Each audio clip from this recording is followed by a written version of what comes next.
All right, let's get right into it. Today, we're diving into some really fascinating data out of Taiwan that shows a huge, dramatic shift in how high school students are tackling their university entrance exams. It tells an amazing story about strategy, a changing society, and the future of the job market. So here's the big question we're trying to answer today. What on earth happened after 2018? Why did a massive number of students, almost all at once, completely change how they approached these exams? Something big was definitely in the water. And this all kicks off with what you can only call a sudden shift. It was a change in test-taking behavior that happened so fast, it basically altered the entire landscape of university admissions overnight. To really get it, you have to look at the numbers.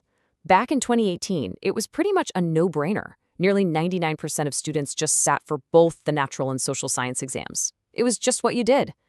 But as you can see from this table, that was about to change, and fast. And here is where the sheer scale of this change just hits you. In 2018, you've got a staggering 98.6% of students taking both exams. It was almost universal. Now, fast forward just 4 years to 2022, and boom, that number completely falls off a cliff, plummeting all the way down to 42.8%. We're talking about a massive, fundamental change in strategy for hundreds of thousands of students. But, this story doesn't just stop with that huge crash in 2022. Actually, that's where things get even more interesting. After this massive drop, the subjects start to go in two very different directions. So after hitting that rock bottom, the two main subject areas really started to part ways. On one side, you've got natural science, which actually started to make a comeback. But on the other side, the numbers for students focusing only on social science, they just went flat. Total stagnation. And we can put a number on that rebound. Between 2022 and 2025, the percentage of students taking the natural science exam went up by 4.1%. Now, that's not a giant leap, but it's a really clear trend. The decline had stopped, and things were starting to tick back up. But here's the real twist. The number of students taking both sets of exams, that saw an even bigger recovery, jumping 6.3% in the same period. So what's going on here? After everyone rushed to specialize, why are students now choosing to take on more exams again? Okay, so we've seen the what and the when. Now it's time to play detective and decode the why. What was really driving all this? Well, it turns out there are three key factors at play here. First, you have to understand this term, required subjects. In Taiwan, they call it 采集科目. This is just the specific list of exams that a university department says you have to pass to even be considered. Think of it as the gatekeeper to get in the door.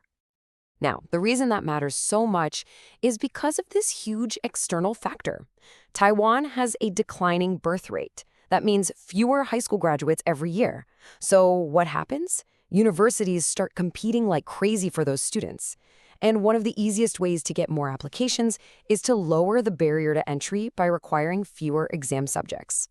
And this isn't just a theory. You can see it happening in real time. This chart shows the number of university departments that now ask for only a single subject for admission.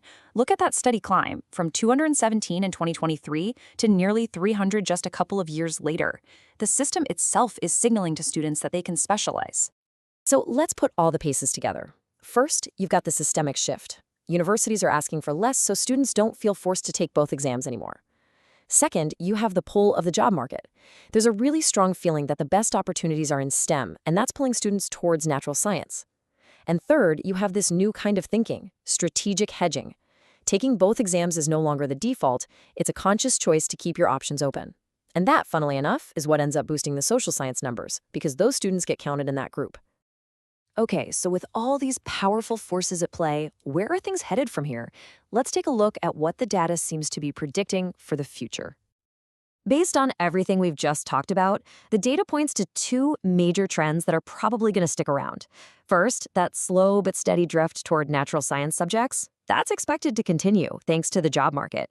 And second, the percentage of students taking both exams will likely keep on climbing as more and more students choose that keep my options open strategy. And this quote from the source material really just nails the whole dynamic. The students who are choosing to be cross-disciplinary are basically making up for the students who are deciding to drop social science entirely. It's this fascinating balancing act between going all in on one field and strategically diversifying. And all of this leaves us with a much bigger final question to think about. As these exam strategies and job market pressures keep changing the face of education, what skills and what kind of knowledge will really, truly matter for the students of tomorrow? It's a huge question and a fascinating one to ponder. Thanks for joining us.